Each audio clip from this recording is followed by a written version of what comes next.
Welcome back students. ये हमारा fourth lecture है चैप्टर 2 का, एसिड बेस एंड सॉल्ट्स का, जो हम लक्ष्मीर सिंह के चांद बेसिस पे डिस्कस कर रहे थे। उसी के बेसिस हम जो हमने लास्ट टाइम डिस्कस किया था वो हमने सॉल्ट्स के बारे में डिस्कस किया था कि कॉमन सॉल्ट्स हमारे किस तरीके के सॉल्ट्स निकलते हैं, जिसमें हमने दो सॉल्ट्स के बारे में ऑलरेडी डिस्कस कर चुके थे, like washing soda and baking soda. Similarly in this series will be going to discuss some more salts, ठीक है। और उसमें हम पढ़ेंगे किस तरीके से उनका फॉर्मेशन होता है, क्या उनकी प्रॉपर्टीज़ होती हैं, क्या उनके यूजेस होते हैं। सो एक एक करके हम उनको पढ़ेंगे। तो फर्स्ट ऑफ ऑल, मेरा नाम Hardik Parashar, so I will be going to present this topic.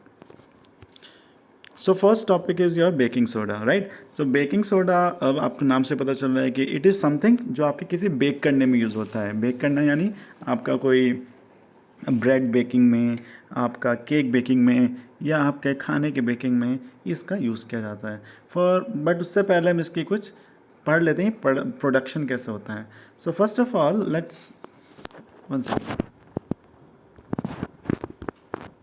सो आप देख सकते हैं ये हमारा NaCl था। NaCl आपका, इसमें हमने एमोनिया मिक्स किया और कार्बन डाइऑक्साइड मिक्स करी। So basically what we have mixed is common salt में हमने एमोनिया और कार्बन डाइऑक्साइड और वाटर ऐड किया। वाटर तो आप ऑब्वियसली डालेंगे क्योंकि इसको लिक्विड पेस्ट करना है, एक्वा सॉल्यूशन बनाना है, इसलिए। तो आप देखेंगे आपको क्या मिल रहा है, ये sodium hydrogen carbonate. This sodium hydrogen carbonate और एक ये NH4Cl यानी अमोनियम क्लोराइड। तो ये जो सोडियम हाइड्रोजन कार्बोनेट है, this is your baking soda. So आप कह सकते हैं कि sodium hydrogen carbonate is nothing but obtained from NaCl, and NaCl is what, your common salt, जो हम लास्ट टॉपिक में भी डिस्कस कर रहे थे, राइट। सो तो ये तो हो गया इसका क्या, production, right. So will be moving to the next. This is your baking soda. Okay, so baking soda की हम पहले प्रॉपर्टीज़ पढ़ लेते हैं कि पहली प्रॉपर्टी क्या होती है बेटा, it is a white crystalline solid which is generally odourless, यानी इसकी कोई स्मेल नहीं होती है और ये पानी में थोड़ा बहुत सॉल्युबल हो जाता है। दूसरा, it is mild non corrosive base. ये मतलब एक होता है ना, मैंने बताया था हाई बेस। हाई बेस मतलब जिसकी पावर 14 होती थी, तो ये एक माइल्ड बेस है। माइल्ड बेस मतलब नॉर्मल बेस है और ये ज़्यादा नुकसान पहुंचाना नहीं है, इसलिए इसको बोलते हैं नॉन कोरोसिव, ठीक है। It is mildly alkaline in nature, और ये पानी में थोड़ा बहुत डिजॉल्व हो जाता है, इसलिए माइल्डली एल्कलिन भी है। मैंने बताया ना, mildly word is use for medium, okay. So when it is, next third point is when it is heated, जब इसको आप हीट करते हो बेकिंग सोडा को, तो ये आपका 3 कंपाउंड में डिस्ट्रीब्यूट हो जाता है। पहला बनता है सोडियम कार्बोनेट, कार्बन डाइऑक्साइड और water.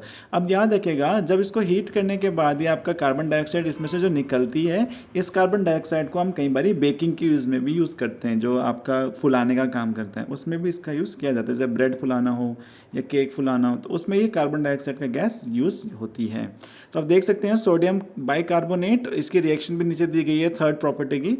Sodium bicarbonate is heated and it produces sodium carbonate, carbon dioxide and water। तो ये तो उसकी कुछ प्रॉपर्टीज़ थी। नाउ विल बी डिस्कसिंग इसके कुछ यूजेस।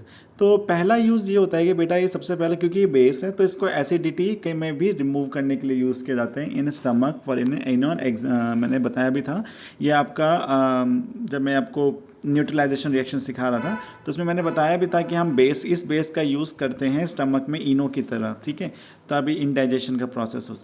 दूसरा इसकी प्रॉपर्टी होती है जो बहुत ज़्यादा इंपॉर्टेंट है, कि इसको हम सोडा एसिड फायर एक्सटिंग्विशर्स में यूज़ करते हैं। देखिए, हमारी कुछ गैसेस कुछ फायर ऐसी होती हैं जिसमें हम पानी नहीं डाल सकते, है ना, और कुछ गैसें वहाँ पे जब हम पानी नहीं डाल सकते क्योंकि वहाँ पे आग लग रही है ज़्यादा, और वो इलेक्ट्रिसिटी की भी इलेक्ट्रिसिटी की फायर हो सकती है। तो इलेक्ट्रिसिटी की फायर में आप ना तो मिट्टी डाल सकते हो, ना ही आप पानी डाल सकते हो। तो वहाँ पर आपको यूज़ करना पड़ता है CO2 based, carbon dioxide based fire extinguishers. तो वहाँ पर इसका यूज़ किया जाता है। तो आप देख सकते हो जो फर्स्ट फिगर है आपकी, इस फर्स्ट फिगर में दिखाया गया है कि एक बीकर है, उस बीकर के अंदर डाइल्यूट सल्फ्यूरिक एसिड है और नीचे बड़ी बीकर जो है उसमें क्या है, सोडियम हाइड्रोजन सॉल्यूशन।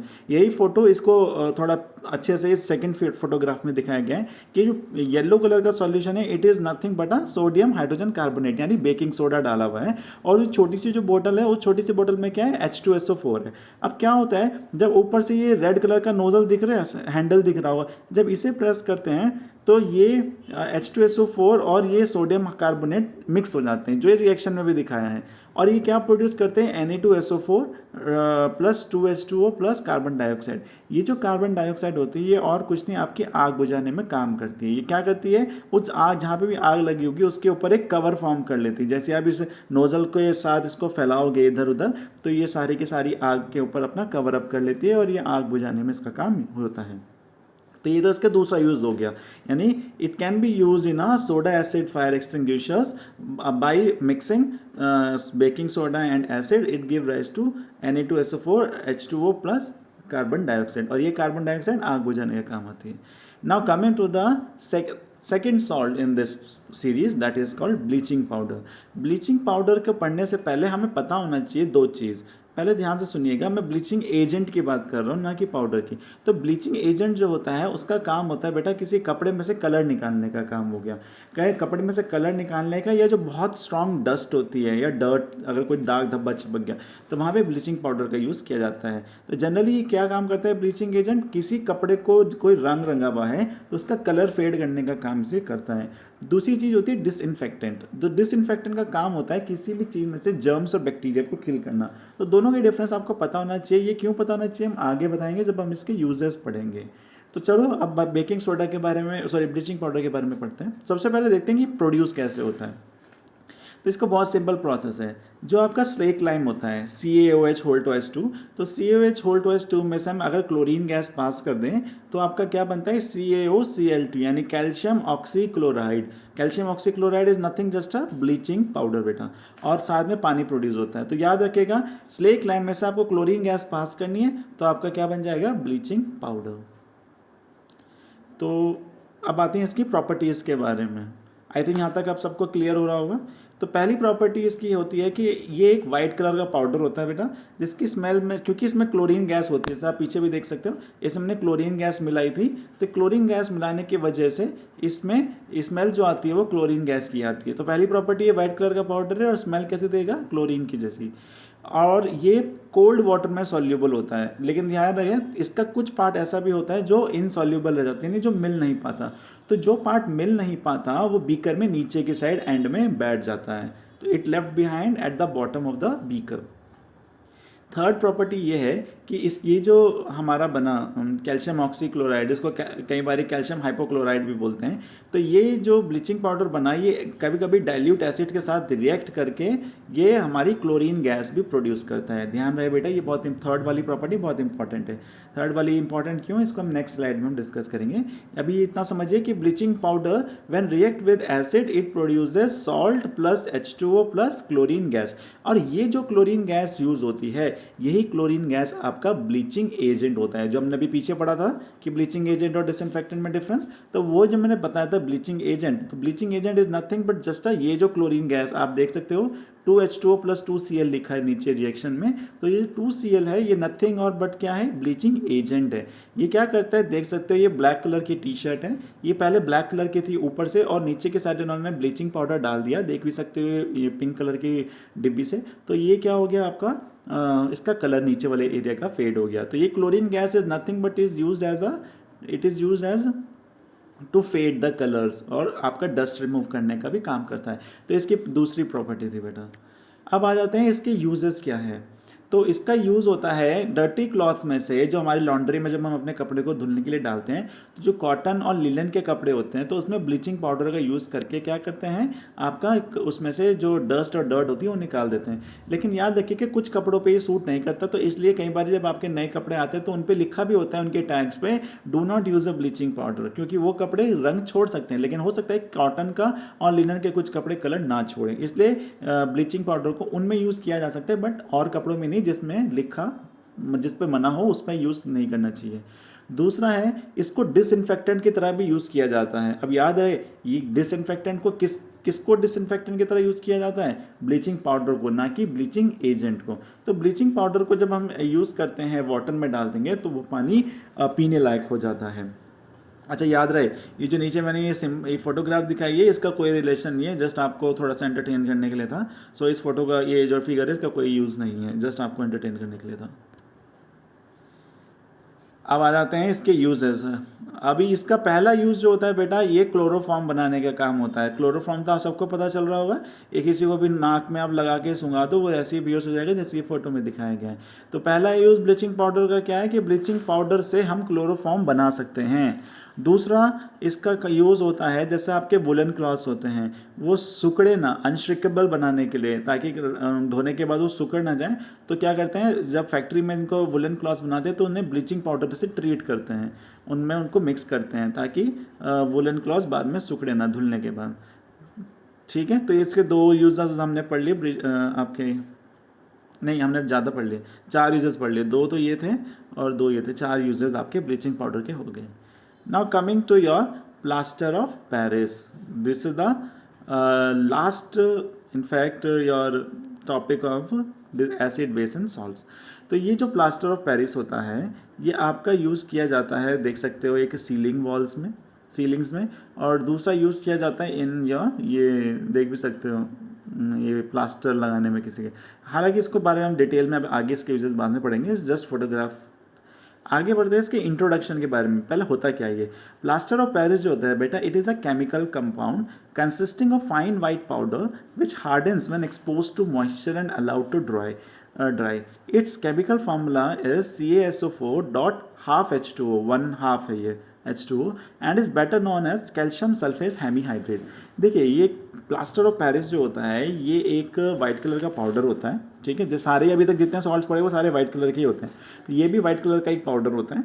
अगर इसमें हम मॉइस्चर यानी पानी को अगर थोड़ा मिला दें और उसको फिर ड्राई होने के लिए छोड़ दें तो ये कुछ देर बाद बहुत हार्ड बन जाता है, that is called plaster of Paris. ठीक है, सॉरी, ये जो प्लास्टर ऑफ पेरिस होता है ना ये पाउडर होता है, और अगर इसमें पानी मिला देंगे तो वो जिप्सम बन जाता है। तो यानी जब हमने देखा होगा कि घर में सीलिंग होती है तो जब बाहर से पाउडर आता है तो वो तो ये होता है CaSO4 डॉट हाफ H2O। अब इसमें जब हम पानी मिला देते हैं तो वो क्या बन जाता है, वो आगे डिस्कस करेंगे, वो जिप्सम बन जाता है।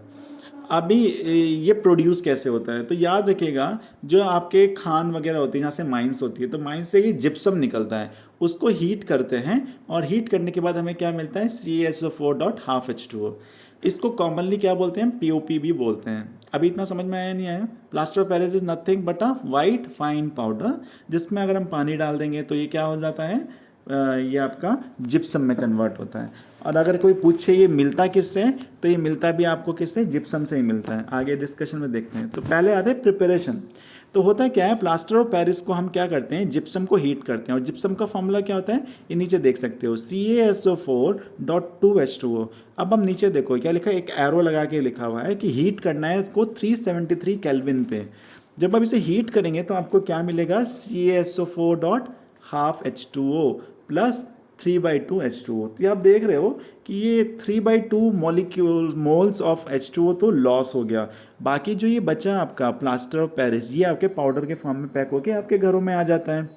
ठीक है, तो यही प्लास्टर ऑफ पेरिस में फिर हम दोबारा पानी मिला लेते हैं, क्या बनाने के लिए, जिप्सम बनाने के लिए। तो आप क्या समझ सकते हैं ये कैसी रिएक्शन है, it is a kind of reversible reaction. Reversible मतलब इधर से इधर भी जा सकते हैं, इधर से इधर भी जा सकते हैं, दोनों साइड में हम इसको मूव कर सकते हैं, left to right as well as right to left. तो इससे बोलते हैं बेटा ये वन डायरेक्शनल रिएक्शन नहीं होती, ये बाई डायरेक्शनल रिएक्शन होती है, जिसमें हम पहले तो जो माइन से निकलता है वो जिप्सम निकलता है, जिप्सम से हम उसको हीट करके उसमें से पानी निकाल देते हैं, फिर जब दोबारा घर में हमारे ये पाउडर आता है तो दोबारा पानी मिला लेते हैं, क्यों, ताकि उसको फिर दोबारा हार्ड बनाया जा सके। अब आप मुझसे क्वेश्चन करेंगे कि भैया ऐसा क्यों करते हैं, डबल प्रोसेस, जिप्सम डायरेक्ट ला के घर में क्यों ना लगा दें। तो ऐसा नहीं हो सकता, क्यों, क्योंकि जो जिप्सम होता है एक पत्थर होता है, और आपको क्या करना है, अपने घर में POP के अलग अलग डिज़ाइन देने हैं। तो ऑब्वियस सी बात है आपको एक सॉफ्ट फॉर्म देना पड़ेगा पहले, क्योंकि किसी भी चीज़ की अगर आपको शेप देनी है तो पत्थर की तो शेप दे नहीं सकते, तो उसे क्या करना पड़ेगा, लिक्विड फॉर्म में लाना पड़ेगा। तो इसलिए ये पहले हम इसको पाउडर फॉर्म में लाते हैं, पाउडर फॉर्म में पानी मिलाते हैं तो क्या होता है, वो थोड़ा सॉफ्ट हो जाता है, फिर उसको उसी कंटेनर में डाल देते हैं, जैसे POP के सांचे होते हैं ना, सांचों में डाल देते हैं, और वो सांचे फिर क्या करते हैं, उसी शेप को फॉर्म ले लेते हैं और फिर उसे हम छत पे चिपका देते हैं। तो और कुछ नहीं, ये जो प्रोसेस होता है, एक बार हीट करना फिर दोबारा पानी मिलाना, वो इसीलिए होता है ताकि अलग अलग शेप दी जा सके। तो आप मुझसे पूछ सकते हैं कि भैया जो छत पे POP लगती है इसको दोबारा हम रीयूज़ कर सकते हैं, yes it can B reuse, but ध्यान रहे उसको हीट करना पड़ता है दोबारा से। अब मेरी बात ध्यान से सुनिए,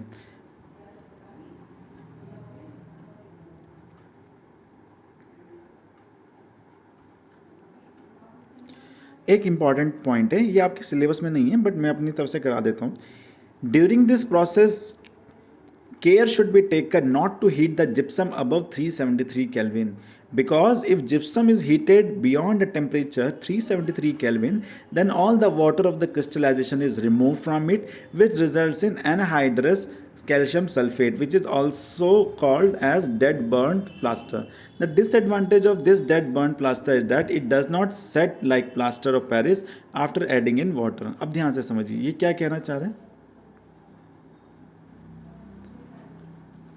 ये कहना चाह रहे हैं, देखिए ये CaSO4 है, ठीक है, .2H2O. इसमें क्या है, ये 2H2O छुपा हुआ है वाटर में. जैसे हमने आपके वॉशिंग सोडा में छुपा हुआ होता था, ऐसे इसमें भी छुपा हुआ होता है. जब हम इसको हीट करते हैं एट 373 केल्विन, तो ये किस में कन्वर्ट हो जाता है, CaSO4.12H2O में. अब ये हाफ H2O ये इसीलिए चिपका रहता है क्योंकि ये इसे क्या रखता है, थोड़ा हाइड्रेटेड फॉर्म में रखता है. बाई एनी चांस अगर आपने ज़्यादा इस 373 डिग्री केल्विन से ज़्यादा हीट किया, क्या किया, इससे ज़्यादा टेम्परेचर पे हीट किया, तो क्या होगा, ये हाफ H2O भी इसमें नहीं रहेगा, ये हाफ H2O भी नहीं रहेगा.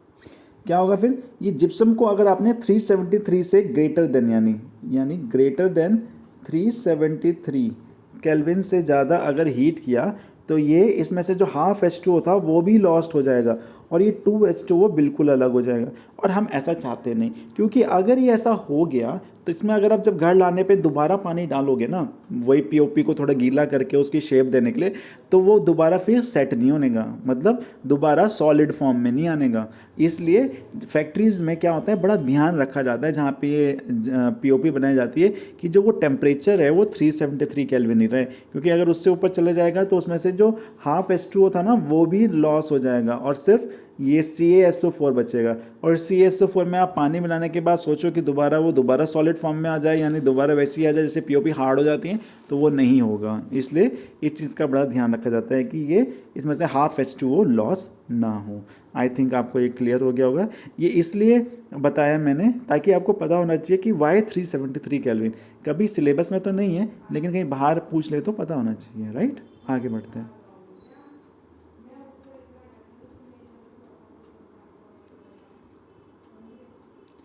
इसका यूज़ समझिए. पहला ये तो क्या है, ये एक वाइट पाउडर होता है, ठीक है. अच्छा, दूसरी property, it has a property of setting into hard mass when water is added into it within half an hour. आधे घंटे के अंदर अंदर इसमें पानी मिलाने के बाद दोबारा हार्ड हो जाता है. The setting of plaster of Paris is due to the hydration. वो इसलिए होता है, वो इस रिएक्शन की वजह से होता है. देखा पिछली वाली रिएक्शन में हमने क्या देखा था, यहाँ से यहाँ जा रहे थे हम इसमें, लेकिन इस वाली रिएक्शन में क्या जा रहे हैं, प्लास्टर ऑफ पेरिस में जब आप इतना पानी मिलाओगे तो ये किस में दोबारा कन्वर्ट हो जाएगा, CaSO4.2H2O में, ठीक है. तो यानी ये दोबारा जिप्सम बन जाता है और ये जिप्सम फिर हम अपनी छत पे चिपका देते हैं, right. I think it's clear. ये इसकी दूसरी प्रॉपर्टी थी. तीसरी अभी आ जाइए इसके यूजेस. पहला तो देखिए आपका फ्रैक्चर बोन को चिपकाने के लिए होता है. इसमें लिखा भी है कि plaster of Paris is used in hospitals for setting the fractured bone into the right position because of its property of setting into hard mass after adding water. आपने देखा भी होगा जब आपके फ्रैक्चर हो जाता है तो क्या करता है डॉक्टर, क्या करता है, पहले पैर पे पट्टी बांधता है. बोन को एक जगह सेट करने के बाद पैर पे पट्टी बांधता है. पैर पे पट्टी बांधने के बाद फिर वो क्या करता है, उसके ऊपर ये लिक्विड पेस्ट लगा देता है. इसका मतलब POP को क्या करता है, वो गीली करता है पाउडर पेस्ट को और आपके पैरों के चारों तरफ पट्टी पे चिपका देता है. इससे क्या होता है, वो दोबारा से वो थोड़ी देर आधे घंटे बाद वो दोबारा से वो हार्ड हो जाती है और वो हार्ड होने से आपकी बोन जो है एक जगह पे चिपकी रहती है 15-20 दिनों के लिए. तो ये फ्रैक्चर्ड बोन्स के लिए भी यूज़ किया जाता है. दूसरा इसका यूज़ होता है टॉयज़ बनाने में, आपके ऑर्नामेंट्स बनाने में, कॉस्मेटिक की चीज़ें बनाने में, चौक बनाने में भी कई बार यूज़ कर लेते हैं लोग, डेकोरेटिव आइटम्स या स्टैचूज़ वगैरह बनाने में. देख सकते हो ये स्टैचू जो है ये भी किसका है, आपका POP का ही है. तीसरा यूज़ होता है बेटा ये डेंटिस्ट के लोग जब अपने दांत निकल जाते हैं ना, बड़े बूढ़े लोगों के पूरा दांत का वो बनाना पड़ता है उन्हें, पूरा बोलते हैं ना सर, डेंचर बोलते हैं जिसे. तो वो क्या होता है, वो सैंपल भेजते हैं कहीं और बनने के लिए. तो उस टाइम पे क्या होता है, लोगों के मुंह में ना POP भर देते हैं और फिर दांत को प्रेस करके रखने के लिए बोलते हैं। तो वो पीओपी फिर शेप ले लेती है, यानी ये डेंचर बनाने के भी काम होता है। ये फोटो देख रहे हो, ये पीओपी का डेंचर होता है, जो कई बार लोगों के मुंह में एज इट इज़ पीओपी का पूरा वो घुसा देते हैं, लड्डू सा मुंह में घुसा देते हैं, और लोगों की फिर दांत की शेप डेंचर पे आ जाती है, और फिर ये सैंपल की तरह भेज देते हैं, इसके थ्रू बन के आ जाते हैं दांत। उसके अलावा इसका काम होता है आपके घर की ब्यूटीफुल सीलिंग्स को बनाने में भी। घर की सीलिंग्स में देखा भी होगा अपने पीछे फोटोग्राफ में भी इसमें दिखाया था, ये सीलिंग्स वगैरह बनाने में भी इसका यूज़ होता है। ठीक है, अब आ जाते हैं बेटा कुछ इंपॉर्टेंट क्वेश्चंस में। तो यहाँ पे तो आपका चैप्टर एंड हो गया। अब आ जाते हैं कुछ इंपॉर्टेंट क्वेश्चन में जो इस चैप्टर से हमें पिकअप हुए। पहला है कि आपको बताना है कि टमाटो में कौन सा एसिड होता है, विनेगर में कौन सा एसिड होता है, टैमरिंड में कौन सा होता है। तो टमाटो में तो होता है ऑक्सैलिक एसिड, नाम से याद रखना। और टमाटो आपका गोल गोल होता है, तो गोल गोल का स्टार्टिंग ओ से है, यानी ऑक्सैलिक एसिड। दूसरा आता है विनेगर, विनेगर में याद रखेगा एसिटिक एसिड होता है। टैमरिंड से ही दूसरा उसका नाम निकला टार्ट्रिक एसिड, तो टार्ट्रिक एसिड। दूसरा क्वेश्चन है 15 ml वाटर में आपको क्या मिलाना है, 10 ml sulphuric acid are to be mixed in a beaker. State the method, आपको मेथड बताना है कौन से मेथड से। तो इसका मेथड क्या होगा, the acid is to be added slowly in water to prevent the mixture to be splash, यानी एसिड को पानी में डालना है ताकि मिक्सचर आपकी आंखों में ना आए। This reaction is highly exothermic, ये पूछ रहा है, इसने बताया कि ये रिएक्शन बहुत एक्सोथर्मिक होती है, इसलिए इसको धीरे धीरे करना पड़ता है, यानी कांस्टेंट कूलिंग करने के बाद करना होता है। सेकेंड क्वेश्चन पूछा था what is this process called, तो this process is called dilution. Okay, third question आता है explain how antacid works, antacid works कैसे करते हैं। तो क्या होता है, जब hyperacidity is cause by excess of hydrochloric acid in stomach, antacid is basic in nature, it neutralises excess of acid and gives relief from pain causes by hyper acidity.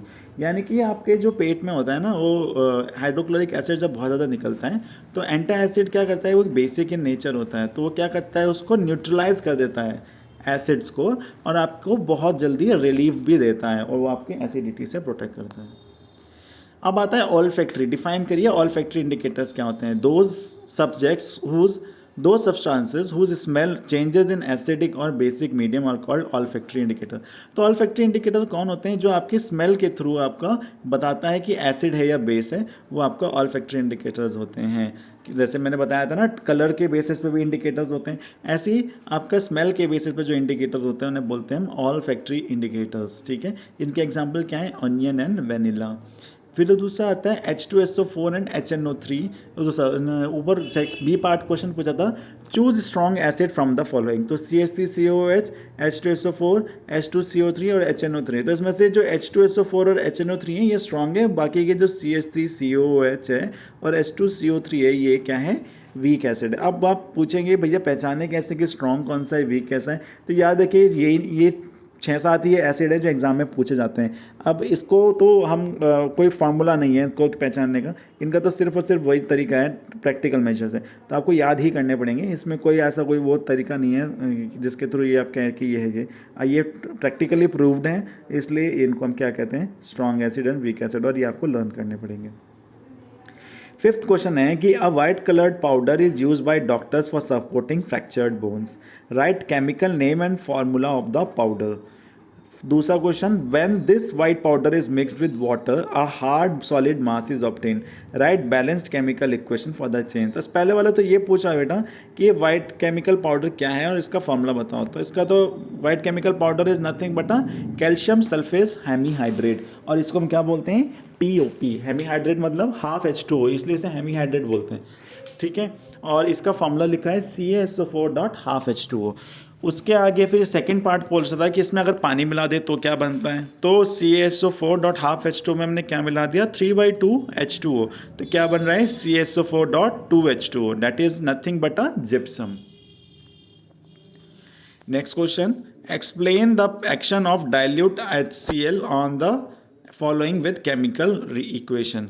तो आपको बताना है HCl का magnesium पे क्या असर है। तो Mg plus HCl give rise to MgCl2 plus H2। ये मैंने उसमें से आ गया, ये metal and acid react together, it give rise to salt plus water.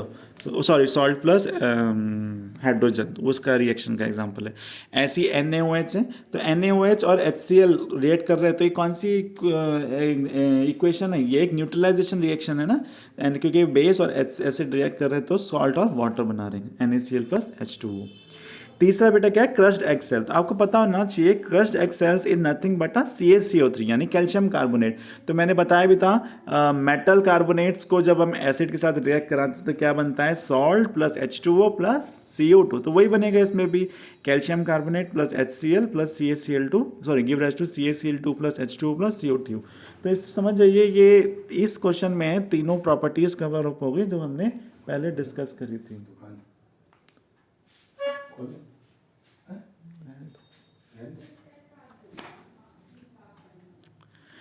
Next आ जाते हैं आपका next important question.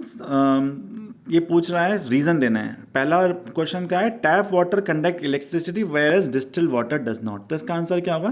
Tap waters में क्या होते हैं? आयंस होते हैं जो इलेक्ट्रिसिटी कंडक्ट करते हैं, जबकि डिस्टिल वाटर में कोई आयंस नहीं होते, इसलिए वो इलेक्ट्रिसिटी कंडक्ट नहीं करते हैं। दूसरा, dry hydrogen chloride gas does not turn blue. देखो आपको पता होगा कि एसिड जो होते हैं हम अपने जब लिक्विड फॉर्म में होते हैं तभी वो क्या करते हैं?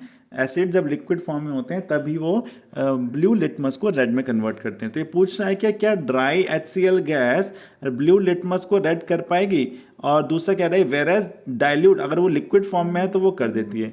तो वही कह रहा हूँ मैं कि ये कभी भी ड्राई वाला जो होता है वो नहीं करता, हमेशा लिक्विड फॉर्म में होना चाहिए, क्योंकि ड्राई में H+ आयंस रिलीज नहीं होते हैं जबकि लिक्विड में होते हैं। Third, during summer season a milkman usually add a very small amount of baking soda. क्या करते हैं जब गर्मी का सीज़न होता है तो दूध वाला अपने ठेकी में थोड़ा सा बेकिंग सोडा डाल देता है। वो क्यों डालता है? इसका रीज़न पूछ रहा है। क्या होता है कि जब गर्मियों का सीज़न होता है तो गर्मियों के सीज़न में आपका दूध जो होता है जल्दी उसमें एसिड डेवलप हो जाता है, यानी लैक्टिक एसिड जल्दी डेवलप हो जाता है ड्यू टू हीट। तो उस ही इलेक्ट्रिक एसिड क्या करता है, अगर ज़्यादा देर रहेगा तो दूध को फाड़ देता है, इसलिए वो थोड़ा सा पहले से ही बेकिंग सोडा डाल देता है ताकि अगर इलेक्ट्रिक एसिड जनरेट भी हो तो उसका असर न्यूट्रलाइज हो जाए और आपका दूध सेफ रहे जब तक आपके घर पहुंचता है। Fourth, for a dilution of acid, acid is added into water and not water into acid. इसका मैं बार बार बता भी चुका हूँ कि हमेशा वाटर को हम एसिड में इसलिए डालते हैं, सॉरी एसिड को हमेशा हम वाटर में इसलिए डालते हैं क्योंकि एक एक्सोथर्मिक रिएक्शन है। अगर हम इसे डायरेक्ट वाटर को एसिड में डालेंगे तो वो स्प्लैश होकर हमारी आइज में आ जाएगा। Fifth, ammonia is a base but does not contain hydroxyl group. वो कह रहा है कि एमोनिया एक बेस होता है बट उसमें हाइड्रोक्सिल ग्रुप नहीं होते, यानी OH- ग्रुप नहीं होता। ये लिखा है कि एमोनिया डिजॉल्व, जब वो एमोनिया वाटर में हम डिजॉल्व करते हैं तो वो H+ आयन देता है, therefore it is basic nature, इसलिए ये बेसिक नेचर होता है। हालांकि इसको ज़रूरी नहीं है कि हर एक में से OH- आयन निकले तभी वो बेस कहलाए। ठीक है। Question number 8, right the chemical formula of hydrated copper sulphate and anhydrous copper sulphate. ये कह रहा है हाइड्रेटेड कॉपर सल्फेट और एनहाइड्रस कॉपर सल्फेट का फॉर्मूला लिखिए। तो हाइड्रेटेड का मतलब कहता है जिसमें पानी छुपा हुआ होता है। तो इसमें क्या कह रहा है, एक तो इसका एग्जाम्पल क्या होगा, CuSO4.5H2O, ये तो हाइड्रेटेड हो गया, और इसमें से 5H2O हटा दो तो ये एनहाइड्रस हो गया। ठीक है। फिर ये पूछ रहा है right a chemical names and formula of plaster of Paris and gypsum. तो वो तो आपको पता ही है। ठीक है। केमिकल नेम क्या होगा प्लास्टर ऑफ पेरिस का?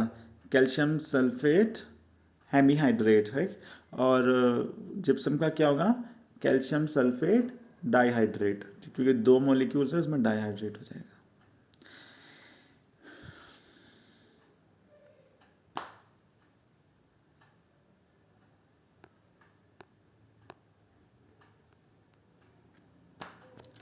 अब हमारा आता है एक और क्वेश्चन।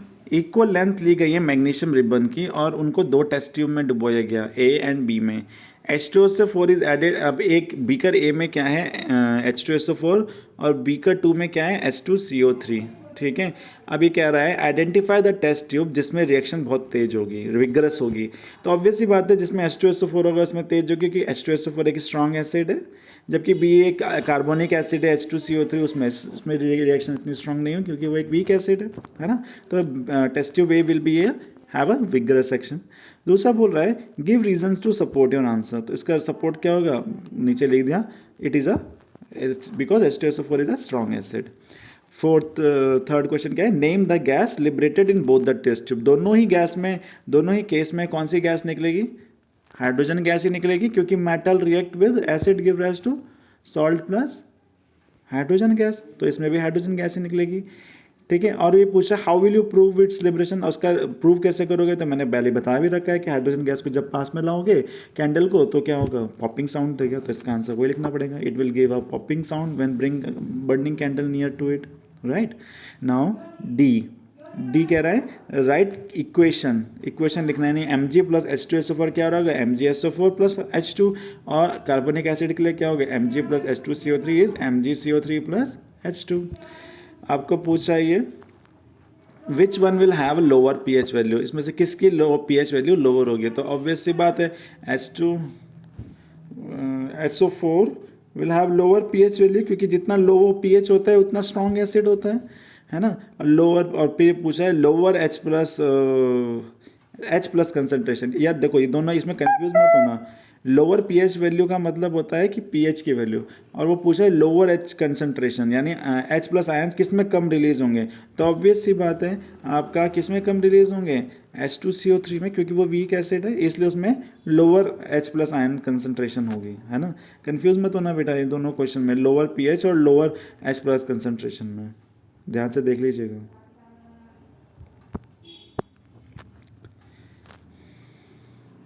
ये कह रहा है write the name given to the bases that are highly soluble in water, question number 15। तो हाईली सॉल्युबल इन वाटर को हम क्या बोलते हैं, एल्कली बोलते हैं, जो मैं बेस में पढ़ा चुका हूँ, जो हाईली सॉल्युबल होते हैं हम एल्कली बोलते हैं। एक एग्जांपल भी पूछा है तो NaOH इसका बेस्ट एग्जांपल होगा। दूसरा पूछा है how is tooth decay related to pH, how it can be prevented, तो टूथ डिके के बारे में बताया मैंने कि जितना लो आपका pH होगा आपका टूथ उतनी जल्दी डिके होगा, इसलिए क्यों, क्योंकि आपके माउथ में कौन सा एसिड डेवलप हो जाता है, calcium phosphate acid, and causes tooth decay, जिससे टूथ डिके होता है। क्यों इधर से नहीं, अब तो खोल दे, अब क्यों ये वो होगा। नेक्स्ट क्या है, how does bee sting cause pain and irritation, bee के जो स्टिंग होता है उससे आपको पेन और इरिटेशन क्यों होती है, क्यों होती है, बिकॉज ये आपके बॉडी में कौन सा एसिड निकालता है, फॉर्मिक एसिड, और ये फॉर्मिक एसिड क्या करता है आपको बहुत ज़्यादा इरिटेशन क्रिएट करता है, क्योंकि एसिड होता है बॉडी के अंदर जाएगा तो पेन करेगा ही करेगा।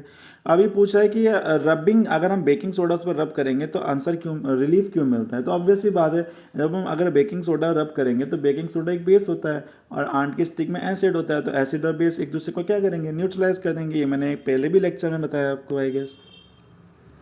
अब आते हैं एक और इम्पॉर्टेंट क्वेश्चन पे, a white powder is added while baking breads and cakes to make them soft and fluffy, हम इसमें बोला है कि एक वाइट पाउडर यूज़ करते हैं अपने ब्रेड्स को फ्लफी करने के लिए, वो मैंने बता भी दिया क्योंकि वो बेकिंग पाउडर होता है, ठीक है, और उसकी एक रिएक्शन भी इन्होंने नीचे लिख दी है।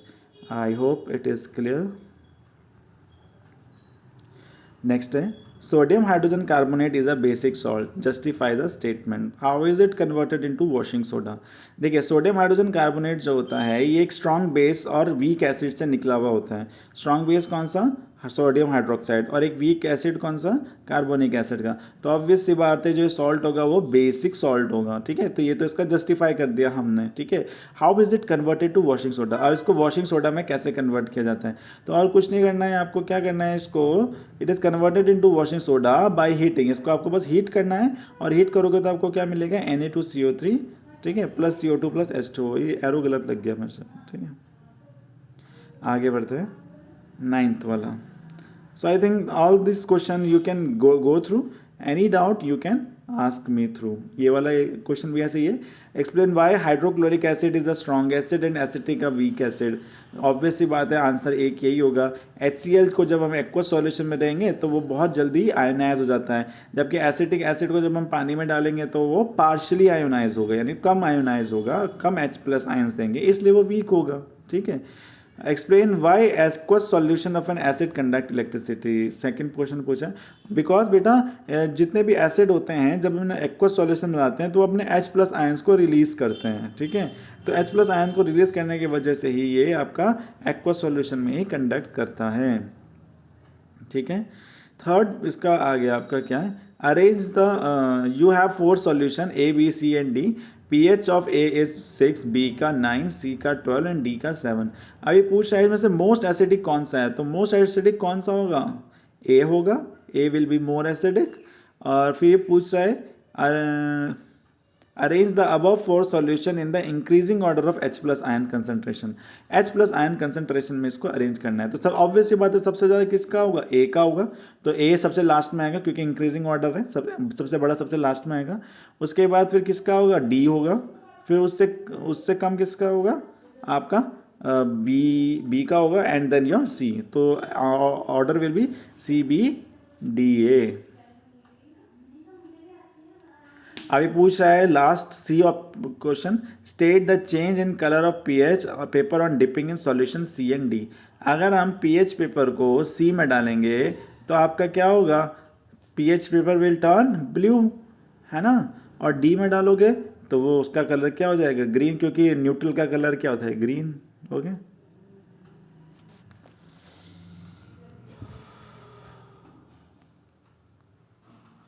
Last question, a student dropped few pieces of marble in dilute HCl contained in a test tube. The evolved gas was then passed through a lime water.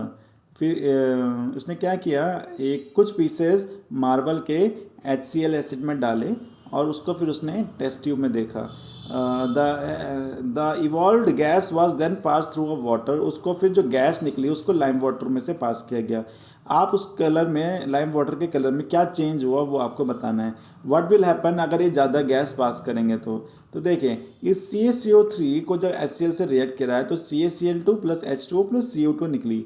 ये रिएक्शन हम पहले भी पढ़ चुके हैं बेटा। और ये CO2 को जब हम मिल्क वाटर से लाइम वाटर में से पास करेंगे, नीचे वाली रिएक्शन CaOH2 जब इसमें कार्बन डाइऑक्साइड डाली जाएगी तो ये CaCO3 बन जाता है दोबारा से, और ये एक लाइम वाटर को क्या कर देता है, मिल्कीनेस करता है। लेकिन अगर यही कार्बन डाइऑक्साइड गैस बहुत ज़्यादा पास कर दें तो वो मिल्कीनेस क्या हो जाती है, डिसअपियर हो जाती है, वो दोबारा से ट्रांसपेरेंट हो जाता है, ठीक है। तो ये इसका पूरे क्वेश्चन का आंसर है। तो I hope you are very clear of this.